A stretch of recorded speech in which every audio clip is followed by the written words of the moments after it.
सूर्यकांत चव्हाण एक साधे, सरळ आणि समर्पित सामाजिक नेतृत्व. पवन चव्हाण यांचे बालपण तांडा आणि गाव अशा छोट्याशा ठिकाणी अतिशय नटखट आणि आनंदी वातावरणात गेले. आई वडिलांच्या लाडात वाढलेल्या पवन यांच्यावर त्यांच्या वडिलांचे व आजीचे विशेष प्रेम होते. त्यांच्या जडणघडणीत कौटुंबिक संस्काराचा मोठा वाटा आहे. परळी वैजनाथ येथे त्यांचे पहिलीपासून ते पदवीधर होईपर्यंत शिक्षण झाले. लहानपणापासूनच पवन यांच्या मनात सामाजिक कार्याची गोडी होती व तीच गोडी पुढे चालू राहिली आणि पुढे परळी येथील वैजनाथ कॉलेजमध्ये उच्च माध्यमिक शिक्षण पूर्ण झाल्यावर ही गोडी हळूहळू वाढू लागली. पुढे त्यांना सामाजिक कार्याची खरी ओळख आणि गोडी जनविकास सामाजिक संस्थेचे सचिव माननीय रमेश भिसे साहेब यांच्या मार्गदर्शनाखाली मिळाली आणि याच संस्थेच्या व्यासपीठाने पवन यांना समाजकार्याची दिशा दाखवली. म्हणतात ना, कोणत्याही यशामागे योग्य मार्गदर्शकाचा हात असतो. तसेच पवन चव्हाण यांच्या प्रवासात दोन प्रमुख व्यक्तींचे योगदान मोलाचे ठरले. एक म्हणजे बाबा पोटभरे, पवन यांचे गुरु. पवन यांचे मार्गदर्शक म्हणून बाबा पोटभरे यांनी त्यांना समाजकार्याचे बारकावे शिकवले. त्यांच्याच मार्गदर्शनाखाली पवन यांनी ऊसतोड कामगारांचे प्रश्न हाताळायला सुरुवात केली. पुढे ते त्यांचे लहान सहान अडचणी सोडवू लागले. व दुसरे मार्गदर्शक म्हणजे ज्येष्ठ नेते लिमराज दादा धुमाळ. लिमगाव तांड्याच्या सर्वांगीण विकासात लिमराव दादा धुमाळ यांचे सहकार्य पवन चव्हाण यांच्यासाठी दिशादर्शक ठरले. जेव्हा कोरोना सारख्या महामारीचे संकट ओढावले होते, या काळात लोक घराबाहेर पडायला घाबरत होते. सर्वत्र लॉकडाऊन पडले होते. तेव्हा पवन चव्हाण यांनी स्वतःच्या जीवनाची व घराची पर्वा न करता घराबाहेर पडून गरजू लोकांपर्यंत पोहोचून त्यांना जीवनावश्यक वस्तूंची मदत पुरवली.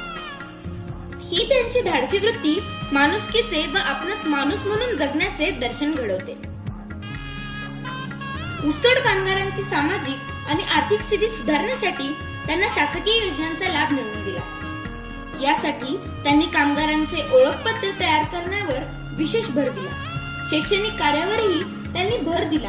मुलांमध्ये शिक्षणाची गोडी निर्माण व्हावी यासाठी त्यांनी मुलांना वेळोवेळी शालेय साहित्य वाटप केले आणि त्यांच्यासाठी अभिरुची वर्ग आयोजित केले. ऊसतोडीसाठी गेलेल्यांना थंडीच्या दिवसात स्वेटर वाटप करणे अशी अनेक कार्य ते सतत करत आहेत.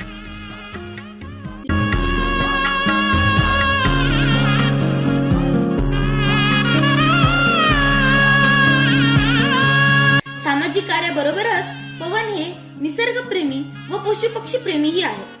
त्यांना झाडे लावणे व ती जोपासणे याची आवड आहे. त्यामुळे की काय, वृक्षारोपणासारख्या उपक्रमातून पर्यावरणाचे रक्षण आणि पक्षी व प्राण्यांची काळजी, दारूबंदी सारख्या तसेच बालविवाह यासारख्या सामाजिक सुधारणांच्या मोहिमेत ते सक्रिय सहभाग नोंदवित असत व वेळोवेळी निवेदनाच्या माध्यमातून न्याय मिळवून देण्याचा प्रयत्न करतात. 2015-16च्या दुष्काळात जनविकास सामाजिक संस्थेच्या माध्यमातून लोकांना पाण्याच्या टाक्या देण्यात आल्या व इतर सहकार्य करण्यात आले. तसेच वसंतराव नाईक प्रतिष्ठानच्या माध्यमातून थोर व्यक्तींच्या जयंत्या व चौकाचे सुशोभीकरण करण्यात येते. तसेच बंजारा समाजाला एसटी आरक्षण मिळावे म्हणून ते सतत कार्यरत असतात.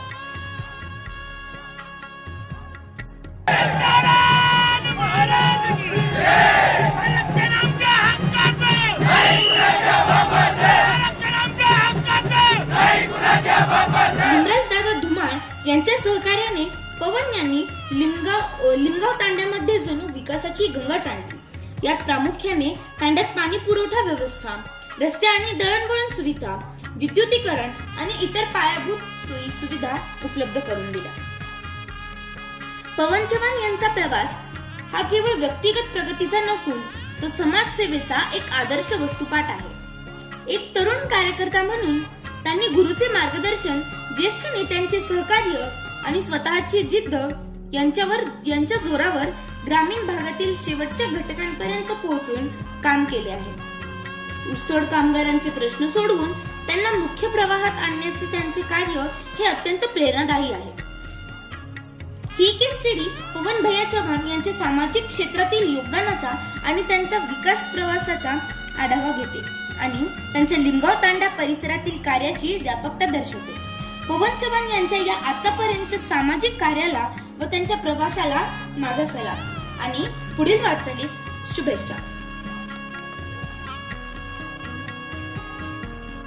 सेवालाल वन प्रसन्न हे जायचं याडी सायाबणी मातेश्री वन प्रसन्न ही है मारो पवन भैया सालिमेना आन धन से पुरार होत राशेन पुरार होत तू भगवान वन पुराय यस दिए सेवालाल दिए मरो झेंडा लागे देखी जगदंबा देवी पावन ये वन हां मार पवन भैया रो झेंडा लागे अंग बढ़िया उतराजोर बाल बच्चा सुखी रही है सेना सुखी हम काढो बुडी ठाडी हमने सेना अन्न धन पुरार अब गुरुना रोगे हमसे हायनु गुरुना मा भुकेती मरेचा हायनु झुपडी पकडन भेटेचा एक एक हमने धोये न सोडा कोण येतो साबण कोण येतो तेल छेनी तेल पुरारो से पवन भैया आज लान देरो हमने ना आने देती खारेचा पवन भैया पुरारो हमने से ना हमारी वस्ती मा लान वाटप करो साली हां सद्गुरु सेवालाल महाराज वंश को दिए दो हाते ती देखी અને કાળ વિઘ્ન से हटाया गुरु हटा दिए